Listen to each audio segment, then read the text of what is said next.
Sir, Pravin Gaikwad हल्ल्या प्रकरणामध्ये आज गायकवाडांनी video दाखवून नवीन दावा केलेला आहे की दीपक काटे याच्या पाठीशी तुम्हीच आहात आणि देवेंद्र फडणवीस यांनी विधानसभेत खोटी माहिती दिलेली आहे.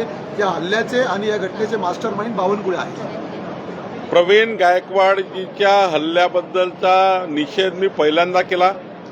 मी अशा घटनांचा निषेध करतो. प्रवीण गायकवाडवर जो हल्ला झाला तो मान्य नाही, तो निषेधार्ह आहे. आणि राहिला प्रश्न दीपक काटेचा. दीपक काटेच्या पक्षप्रवेशाला जेव्हा मी गेलो होतो 2.5 वर्षापूर्वी, त्यावेळी दीपक काटेबद्दल मी बोललो का हा चांगलं काम करेल, या ठिकाणी त्यांच्या पाठीशी आम्ही सर्व लोक आहोत. आणि शेवटी पक्षामध्ये येत असताना आपण हे बोलतो. जेव्हा पक्षामध्ये एखादा कार्यकर्ता येतो तेव्हा त्याच्या पाठीशी आपण राहतो. पण अशा कार्यकर्त्यांनी, दीपक काटेंनी प्रवीण गायकवाड सारख्या कार्यकर्त्यावर त्या ठिकाणी हल्ला करणे विचाराची लढाई राहू शकतं, विचाराची लढाई राहू शकतं. पण आपले संस्कार, संस्कृती ही कधी अशा भ्याड हल्ल्याला साथ देत नाही. भारतीय जनता पार्टीचं समर्थन प्रवीण गायकवाडच्या हल्ल्याला नाही.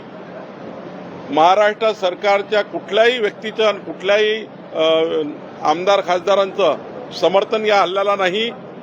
शेवटी त्याच्यावर कारवाई झाली पाहिजे. दीपक काटेवर कारवाई झाली पाहिजे. नियमाप्रमाणे सर्व कारवाई केली पाहिजे. हे पोलिसांना त्या ठिकाणी ऑलरेडी त्या ठिकाणी पोलिसांनी कारवाई केली आहे. अजून जी काही कारवाई करायची ते पोलीस करतील. पण अशा हल्ल्याला समर्थन नाही. या राज्यातल्या कुठल्याही व्यक्तीला तुम्ही विचाराने लढाई लढू शकता. कुणावर हल्ला करून तुम्ही लढाई लढण्याचा प्रयत्न करू नका. त्यामुळे दीपक काटेंनी केलेलं कृत्य चुकीचं आहे, त्याला समर्थन नाही. आणि 2.5 वर्षापूर्वी मी त्या कार्यक्रमात गेलो होतो. दीपक काटे मला 2-3दा भेटले होते. ते पुष्पगुच्छ घेऊन आले, पुष्पगुच्छ मी घेतले.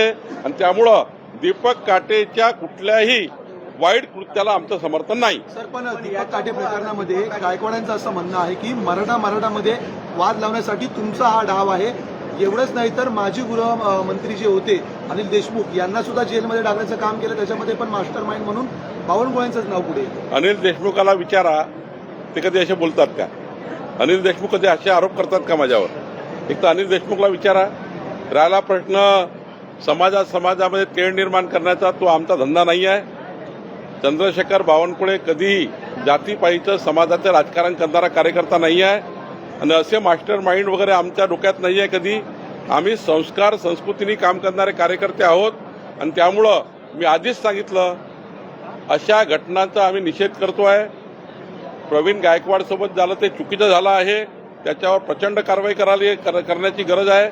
आणि त्यामुळं असं जर कोणी माझ्याबद्दल म्हणत असेल तर त्यांना त्यांचा लखलाभ आहे, त्यांचा विचार त्यांना लखलाभ आहे. आम्ही विचाराची लढाई लढणार लोक आहोत.